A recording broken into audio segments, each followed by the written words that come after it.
How to make a car backfire. The term backfiring describes any instance where car fuel is combusting somewhere other than the combustion engine. While this is usually something you'll want to avoid, an explosion in the exhaust or air intake systems will have a pretty impressive effect. With your car roaring, with flames and smoke strutting out its back, you'll be able to get your car looking like a drag racing monster.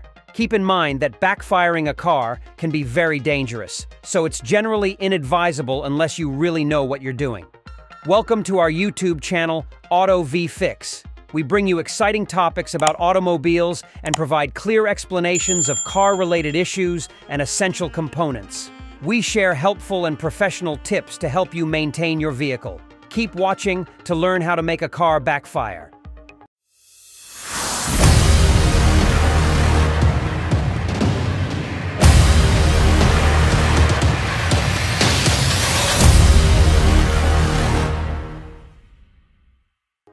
Backfiring older models. 1. Consider the reasons that cars backfire. While backfiring can be done manually with relative ease in old cars, it's important you have an understanding of what backfiring is and what causes it. A misplaced spark or unexpected burst of fuel or air will cause a loud burst from the engine. While modern cars come equipped with systems to regulate these aspects via an engine control unit, older cars are far more malleable. It's important to keep in mind the reasons why regulating systems were installed in the first place. Excessive backfiring is very unhealthy for your vehicle and can ultimately result in having to replace parts. 2. Start your vehicle. Bring it to a steady rev. Prepare the vehicle as you regularly would. Normal safety checks, including dripping oil, are much more important here, as you'll be charging an open flame. The location in which you do this must be open and relatively free of things that might get caught by the flame. This includes anyone who may be watching. Keep that at a healthy distance. Around 10 meters should be good. 3. Turn the engine off again with your foot on the gas pedal. This will prep your car for some backfiring.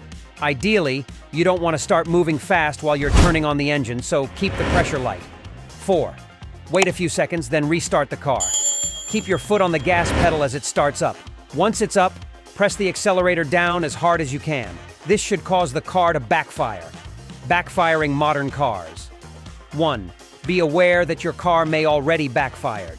Some modern sports cars actually backfire intentionally when it comes time to decelerate.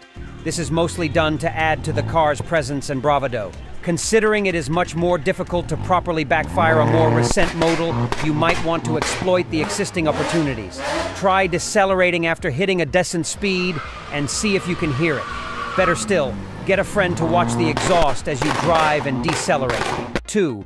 Equip your vehicle accordingly. Modern cars require more tweaking before they can backfire safely. Because the ECU is there as a fail-safe against backfiring, the chassis of the car isn't designed to normally withstand it.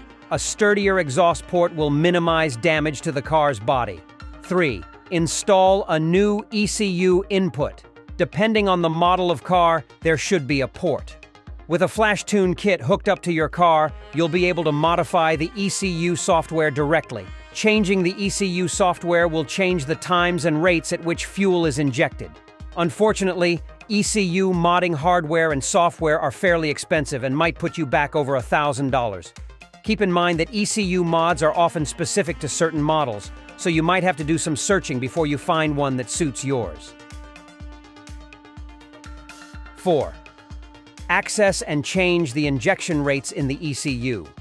This is where it gets tricky, as it requires you to have an existing knowledge of your vehicle's specifications. You want to figure out what engine RPM you want for your car to start backfiring. If you just want the roar and pop of a backfire, choose an RPM to cut all fuel. Input a higher number for a given RPM if you want the flames. It goes without saying that adding extra fuel is more dangerous. If you're relatively new to this, it's recommended that you experiment with the safer route first. And that's a wrap on how to make a car backfire. If you found these tips helpful, don't forget to give us a thumbs up, subscribe for more DIY automotive content, and hit that notification bell. Drop your comments below if there's a specific topic you'd like us to cover. Until next time, stay safe and happy driving.